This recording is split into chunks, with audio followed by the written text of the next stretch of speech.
It is 4 in the morning, December 14th, 1799. Mount Vernon sits in darkness above the Potomac River. Frost grips the Virginia earth. A bitter north wind has been blowing for 2 days. George Washington wakes around 4 in the morning, complaining of a sore throat. His wife, Martha, urges him to send for a servant. Washington refuses. He will not disturb anyone in the night. The day before, Washington had ridden his 5-mile farm inspection in freezing rain and sleet.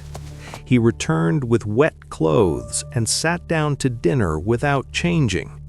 Those who knew him understood this was not unusual. He rarely complained. Washington is 67 years old.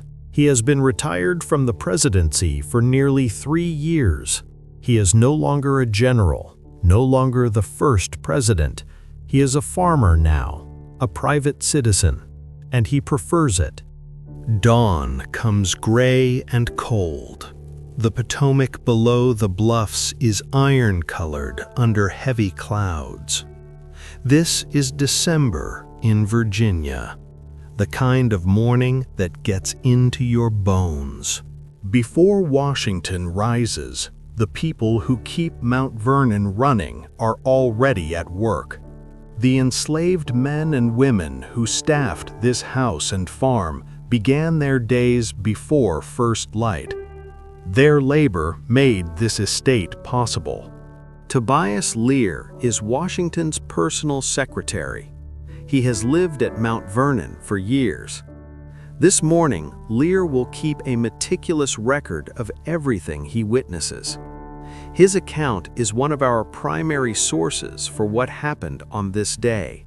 By morning, Washington's voice is nearly gone. His throat is severely swollen. And yet, this was a man who read newspapers aloud after breakfast, as was his custom.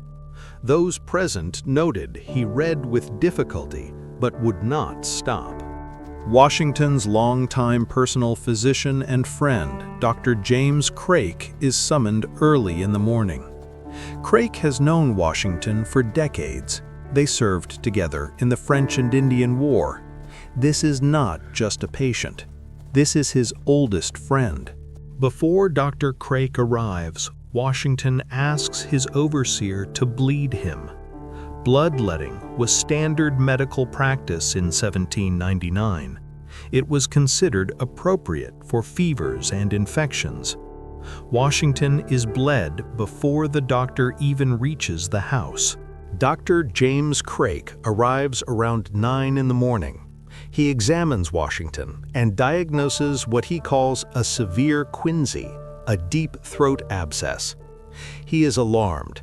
He sends immediately for 2 more physicians. By midday, 3 doctors are at Washington's bedside: Dr. Craik, Dr. Elisha Dick, and Dr. Gustavus Brown. Each brings the medical knowledge of their era, and each will do things that, by modern understanding, made Washington's condition worse. Over the course of this day, Washington will be bled 4 times. Modern historians estimate between 80 and 128 ounces of blood removed, roughly half his body's blood supply. Dr. Dick objects. He argues they are bleeding the patient too much. He is outvoted. What was actually killing George Washington? Modern medical historians believe the most likely diagnosis is acute epiglottitis, a bacterial infection causing the tissue at the back of the throat to swell rapidly. Today, it is treated with antibiotics. In 1799, there were no antibiotics. Dr. Elisha Dick makes a remarkable suggestion. He proposes a tracheotomy, cutting an opening directly into the windpipe to bypass the swollen airway. This procedure was known at the time. Dick believes it might save Washington's life. The other doctors refuse. It is considered too radical. Through the afternoon hours, Washington remains lucid. He speaks, with great difficulty, but he speaks. He asks about estate matters. He dictates instructions. He is a man who has always believed in order and preparation. Earlier that same year, Washington had revised his will. He had freed all the enslaved people he personally owned, to take effect upon Martha's death, 123 people. The will reflected a man who had grappled with the moral contradiction of his life and never fully resolved it.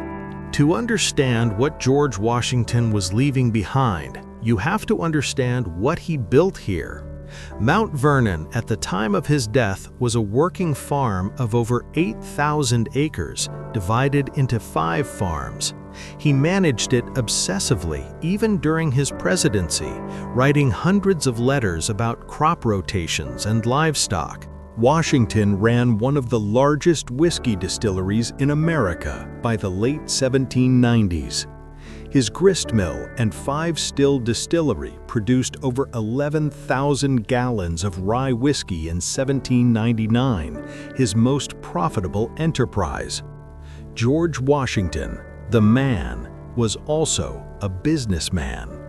Beyond the bloodletting, the doctors administer calomel, a mercury-based compound, and tartar emetic, which causes violent vomiting. These too were standard treatments. They too weakened Washington. The medical community of 1799 was doing everything it knew. Everything it knew was wrong. Martha Washington does not leave the room. She is 68 years old. She has already buried 4 children and her son from her first marriage. She has watched George leave for war twice and for the presidency twice. She has always waited. Today, she waits again. Standing near the bedroom door for much of this day is Christopher Shields, an enslaved man who served as Washington's personal attendant. He was there through it all. Lear's account mentions him by name. He stood in silence and watched his enslaver die. At some point in the afternoon, Washington speaks clearly to Lear. He says he wants to be laid out for 3 days before burial. He had seen cases of people buried too quickly, cases that turned out not to be death. He was preparing for his own end with characteristic practicality. As dusk falls over Mount Vernon, the Potomac below the bluffs turns from gray to black. The temperature is dropping further. In the bedroom above, the candles are being replaced and the fire built up. George Washington has survived the day so far. By evening, Mount Vernon is a house on vigil. Servants move quietly. The doctors remain through the night. Word has not yet spread beyond the estate.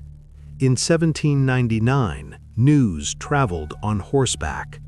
The world outside does not yet know. As the evening progresses, Dr. Dick continues to press his case for the tracheotomy. He is younger than the other 2 physicians. He has studied more recent medical literature. Craik and Brown are his seniors. In the medical hierarchy of 1799, seniority wins. The tracheotomy is never performed. Despite everything, Washington thanks his doctors. He says with great difficulty that he hopes he has not troubled them too much. This was the man. Even in extremis, he was thinking of others. He was performing composure. Lear's account records that around 10 in the evening, Washington's breathing becomes more difficult. He is calmer now. The struggle of the afternoon seems to have settled into an exhausted quiet. Lear and Martha sit at the bedside. The doctors watch.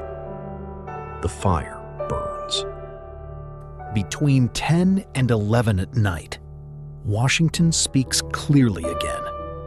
He says to Lear, "Have me decently buried, and do not let my body be put into the vault in less than 3 days after I am dead."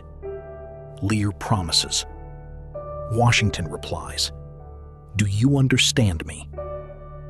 Lear replies, "Yes, sir." Washington says, "'Tis well." Shortly after those words, George Washington dies. The time is recorded as 10 minutes past 10 in the evening by Lear's account, though other accounts suggest it may have been between 11 and midnight. He dies quietly. His last 2 words, as recorded by Tobias Lear, "'Tis well." Martha Washington, when told it was over, reportedly said, "All is now over. I shall soon follow him." She was right. She died 2.5 years later, in May 1802. They had been married for nearly 41 years. Washington was buried on December 18th, 4 days after his death, exactly as he had requested. The funeral was private. Military honors were performed. He was interred in the family vault on the Mount Vernon grounds. The nation did not yet fully know its loss. When news spread across America, the mourning was genuine and overwhelming. Black armbands appeared in cities and towns. Congress adjourned. Henry Lee delivered his famous eulogy in Philadelphia, calling Washington first in war, first in peace, and first in the hearts of his countrymen. Mount Vernon still stands. The house has been preserved and maintained by the Mount Vernon Ladies Association since 1858, the first major historic preservation effort in American history. You can walk the same piazza where Washington stood watching the Potomac. You can stand in the room where he died. George Washington lived 67 years, most of them in service to a nation that barely existed when he began. He did not die in battle. He died in bed, attended by his wife and friends, from a throat infection that any modern hospital would treat in an afternoon. As always, we'll see you in the past.